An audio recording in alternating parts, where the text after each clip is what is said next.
Signs from the universe. Have you ever received a sign? Do you believe in synchronicity? I got two little bits of that. So when I say my family, I mean like my mom, myself, maybe my dad, maybe my sister.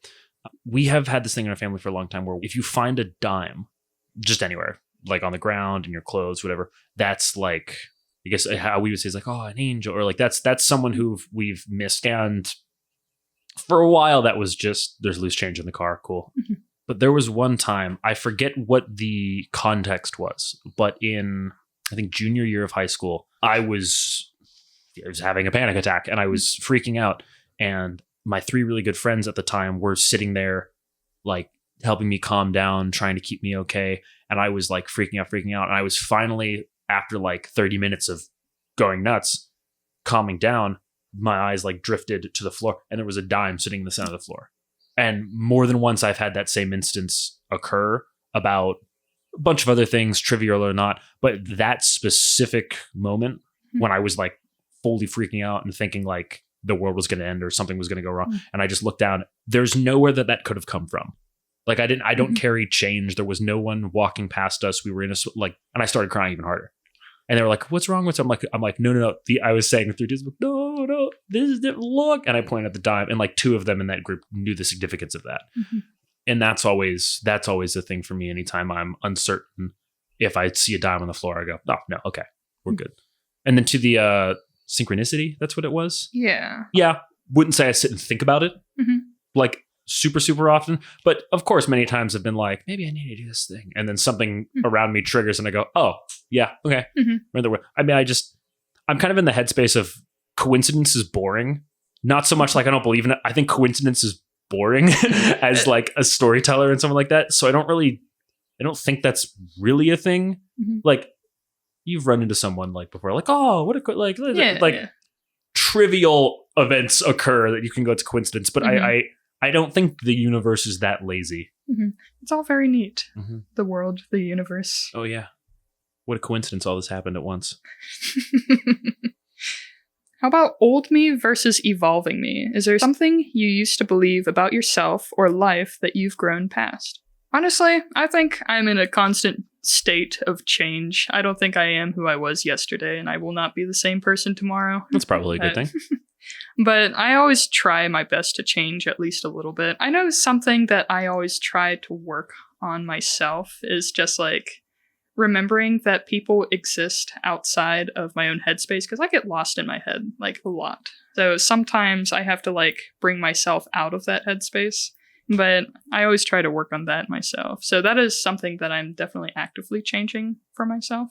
I think it's almost been the inverse, actually. I used to still worry, but I used to worry a lot more about like what other people thought of me, but also like how others were doing.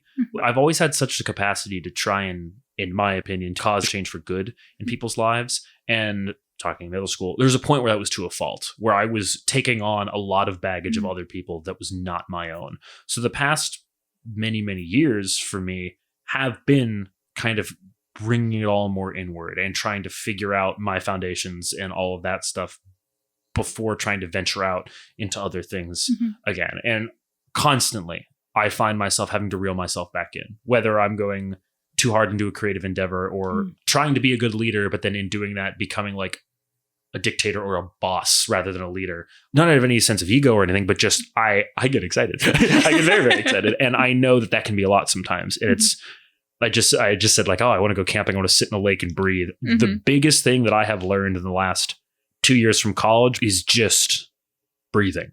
It's just taking a moment to slow the fuck down when you're running a mile a minute. Once I get past that weird social stigma of, oh, you're not doing something right now, you're a failure. Oh, yeah. then there's tranquility there and there's like calm mind, you know, it's nice. Now that you mention that, that's honestly a lot of what I think I'm kind of going into. Because especially over the summer, like currently I am not working a paid job. So I kind of have like a lot of pressure on myself to try and fill up my summer with so much stuff to that where I don't have a moment to sit down because I feel like I'm not doing enough because I'm not being a productive human being because I'm not working a paid job. So I try to do as much so I can justify not having a job. At least at this point. We need to fill the time so the voices go away. That's where I'm at right now. So that's why I try to fill my schedule with like a bunch of bands. I try to get a bunch of projects in. I have a garden, like I said. I try to take care of that. And then it's I would kill a garden if I had one. I don't do that, but it's so much fun. But we also have like a house we're remodeling. So it's like, I'm just trying to do as much stuff as I possibly can. And it's like, I don't think I remember the last day where I just had like one full day to just sit.